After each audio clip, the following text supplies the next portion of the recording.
Assalamualaikum, kembali lagi di kisah para Nabi dan Rasul. Dan hari ini kita bakalan bahas tentang Nabi Zulkifli, yakni Nabi ke-16 di antara 25 Nabi dan Rasul yang harus kita imani di dalam agama Islam. Mohon maaf jika nanti ada kesalahan dalam penyebutan nama, tempat, gelar, tahun, dan juga jika ceritanya tidak sesuai dengan yang dituliskan dari sumber internet. Jadi kalau mau tahu ceritanya, saksikan video ini sampai habis. Selamat menyaksikan.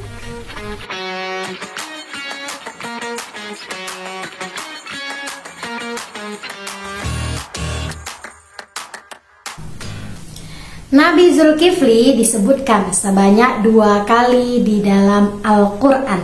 Sejarah periode Nabi Zulkifli terjadi pada tahun 1500 sampai 1425 sebelum Masehi. Nabi Zulkifli merupakan putra dari Nabi Ayub yang lolos dari reruntuhan rumah Nabi Ayub yang pada saat itu menewaskan semua anak-anak Nabi Ayub. Nabi Zulkifli adalah orang yang taat beribadah. Dia mengerjakan sholat sebanyak 100 kali dalam sehari. Nama asli dari Nabi Zulkifli adalah Bishr atau juga disebut dengan Bashar. Kata Zul sebenarnya sudah digunakan ketika Nabi Yunus ditelan oleh ikan. Ia dijuluki Zunnun, artinya yang bersama ikan nun. Sedangkan Zulkifli yang punya 2 kata, yakni Zul dan Kifli, artinya orang dengan ganjaran ganda. Menurut kata kuno bahasa Arab, kata Kifli sendiri diartikan dengan ganda. Karena jiwa kepemimpinan Bashar, maka akhirnya dia diberi julukan Zulkifli atau sang pemilik ganjaran ganda.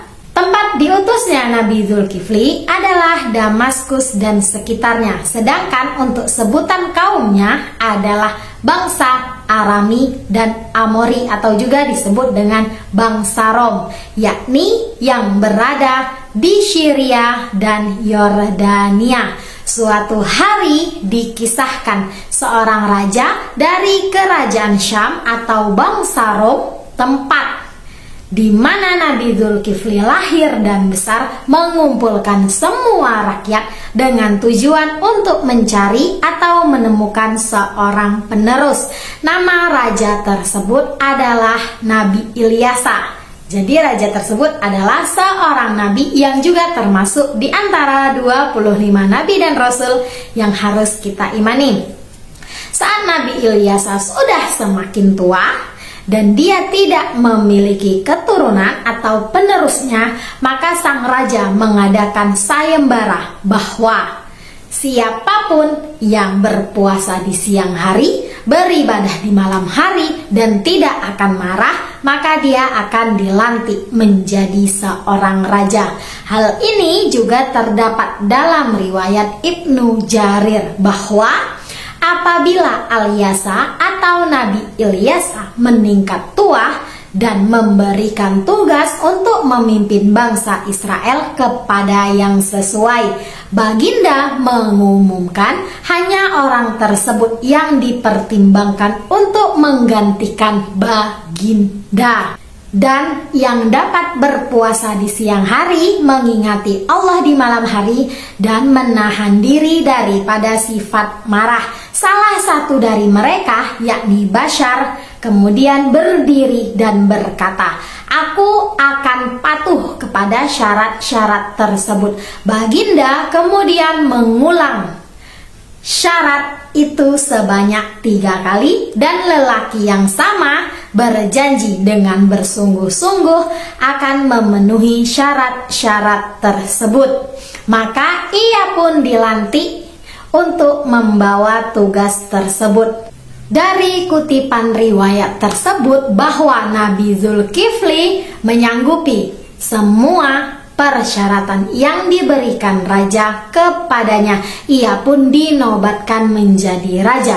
Pada masa kepemimpinannya, dia berjanji kepada rakyatnya untuk menjadi hakim yang adil dalam menyelesaikan perkara. Karena keadilan beliaulah maka ia dijuluki Zulkifli pada saat itu. Setelah beberapa lama menjadi raja dan beliau memenuhi janji-janjinya, sehingga Allah kemudian memberinya ujian kepadanya dengan setan untuk menggoyahkan imannya. Suatu hari setan menjelma menjadi seorang musafir lelaki tua. Keinginannya adalah membuat marah Nabi Zulkifli, dan di tulisan lain disebutkan sebagai kakek jadi-jadian atau seorang lelaki tua yang miskin. Ketika itu ada seseorang lelaki tua yang miskin mendatangi para penjaga kerajaan pada waktu tengah hari. Walaupun kondisi penjaga kerajaan yang lelah dan sedang beristirahat, si kakek tetap memaksa ingin bertemu dengan sang raja. Padahal waktu itu sang raja yang lelah karena malam harinya beliau beribadah dan siang harinya berpuasa demi memenuhi janjinya pada raja terdahulu, yakni Nabi Ilyasa. Akhirnya sang raja menemui si kakek yang mengungkapkan bahwa dirinya telah diperlakukan tidak adil oleh rakyatnya. Si kakek mengganggu tidur siang sang raja, yakni Nabi Zulkifli, karena kakek berbicara panjang lebar tentang masalahnya. Tidak tanggung-tanggung, ia mengobrol sampai sore. Sang raja yang mengetahui masalah antar kaumnya lalu mengadakan majelis untuk menyelesaikan perkara dan meminta si kakek datang pada majelis di sore hari. Namun kakek tersebut malah tidak hadir di majelis. Esok harinya si kakek datang kembali menemui sang raja. Sang raja heran kenapa si kakek tidak datang. Si kakek menceritakan kalau pihak yang bersengketa dengannya sudah berjanji akan memberikan hak kepada si kakek. Alasan itulah kenapa si kakek tidak bisa hadir di majelis. Lebih kentara lagi, si kakek tidak memikirkan kondisi sang raja karena ia mengobrol lagi hingga sore. Alhasil sang raja, yakni Nabi Zulkifli, tidak bisa tidur siang karena diajak mengobrol oleh si kakek. Karena persengketaan antara si kakek dan kaumnya belum selesai, sang raja meminta kakek datang kembali pada esok sore. Namun lagi-lagi si kakek tidak hadir pada majelis, entah karena apa. Sang raja dan para penjaganya pun tidak tahu kenapa.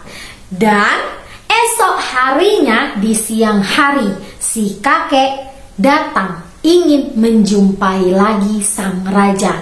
Namun penjaga kerajaan melarang siapapun masuk istana sesuai perintah sang raja. Hal ini disebabkan kondisi sang raja yang lelah dan ingin tidur siang sejenak. Melihat pintu rumah sang raja yang dikunci, kakek kemudian merubah diri dan masuk melalui lubang pintu.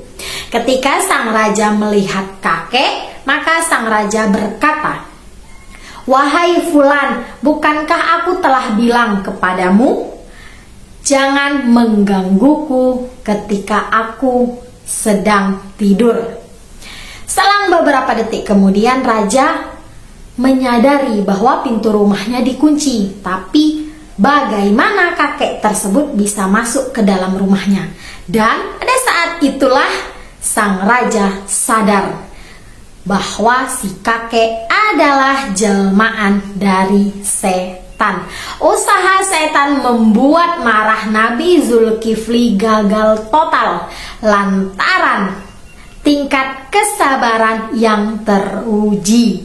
Nabi Zulkifli sebagai sosok pengganti yang sudah janji tidak akan marah, ia sanggup menepati janjinya. Dan ini juga sama seperti ayahnya, yakni Nabi Ayub, yang pada saat itu diberi ujian dengan penyakit kulit selama bertahun-tahun. Di tulisan lain disebutkan bahwa kakek tersebut itu datangnya pada larut malam, sehingga penjaga kerajaan itu melarangnya masuk. Namun dia bersikeras untuk masuk, dan setelah bertemu dengan raja, akhirnya si kakek menceritakan kekejaman yang terjadi antara dirinya dengan orang lain. Sang raja lalu meminta si kakek datang pada besok malam supaya kedua belah pihak ini bisa dipertemukan. Namun pada malam besoknya si kakek tidak datang dan malah hadir pada pagi harinya dan kembali mengadukan tentang masalahnya tersebut. Sang raja lalu menyuruhnya kembali besok malam, dan si kakek berjanji dengan bersungguh-sungguh bahwa dia akan hadir. Tapi lagi-lagi kakek tersebut tidak hadir. Dan di hari selanjutnya kakek tersebut datang dan para penjaga kerajaan itu melarang masuk. Dan ceritanya sama seperti tadi, hanya beda pada waktu kakek tersebut datang. Karena keberhasilan Nabi Zulkifli menahan amarah, maka oleh Allah ia diangkat menjadi seorang nabi. Nabi Zulkifli diutus pada kaum Rom agar selalu mengingat satu Tuhan dan tidak menyembah berhala.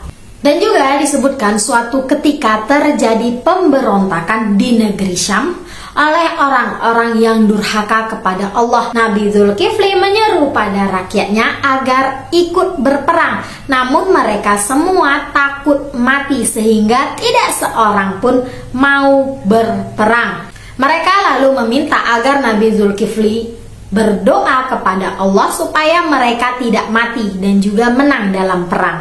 Nabi Zulkifli lalu berdoa kepada Allah dan Allah mengabulkan doanya. Disebutkan pula dalam tulisan lain bahwa para pemberontak itu dari kerajaan lain dengan tujuan ingin menghancurkan dan merebut kejayaan negeri Syam. Nabi Zulkifli wafat pada usia 75 tahun. Tapi ada tulisan lain yang menyebutkan bahwa dia wafat pada usia 95 tahun di sebuah tempat yang bernama Al-Kifl, kota di tepi sungai Efrat, Irak, diyakini sebagai makam Nabi Zulkifli. Awalnya tempat tersebut dikaitkan dengan Yehezkiel karena diyakini Yehezkiel dimakamkan di tempat tersebut.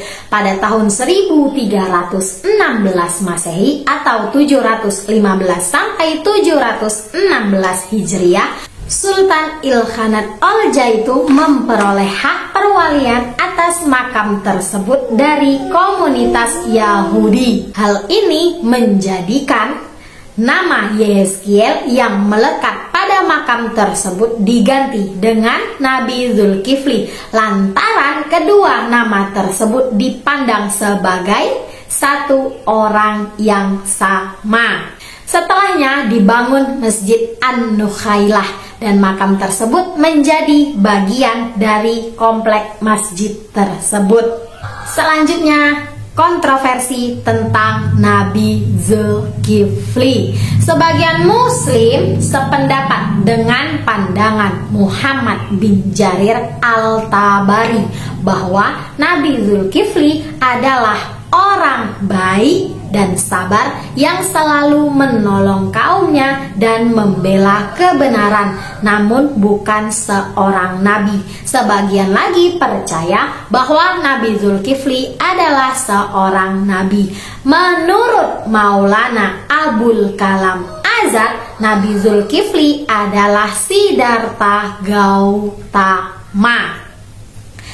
Hal ini karena kata Zu pada namanya yang memiliki arti orang atau pemilik, dan juga kata Kifl itu memiliki banyak makna maknanya. Salah satunya Kapilawastu, yaitu tempat lahir Siddhartha Gautama yang sekarang bernama Nepal. Namun dia tidak bisa menjelaskan lebih lanjut alasannya. Menurut Baidawi, Nabi Zulkifli seperti Nabi Yahudi bernama Yehezkiel yang dibawa ke Babilonia setelah kehancuran Yerusalem. Baginda dirantai dan dipenjarakan oleh Raja Nebukadnezar. Baginda menghadapi segala kesusahan dengan sabar dan mencela perbuatan mungkar Bani Israel. Menurut versi lain, nama aslinya adalah Waidiyah bin Adrin. Beliau adalah nabi bagi penduduk Suriah dan sekitarnya. Beliau juga membangun kota Kifl di Irak. Dan juga ada yang menyebutkan bahwa Nabi Zulkifli dipandang sebagai nabi bangsa Amori. Selesai sudah cerita kita hari ini tentang Nabi Zulkifli. Kita bakalan bahas tentang Nabi Daud. Ada yang tahu tentang Nabi Daud? Kalau kalian tahu, boleh tulis di kolom komentar cerita tentang Nabi Daud.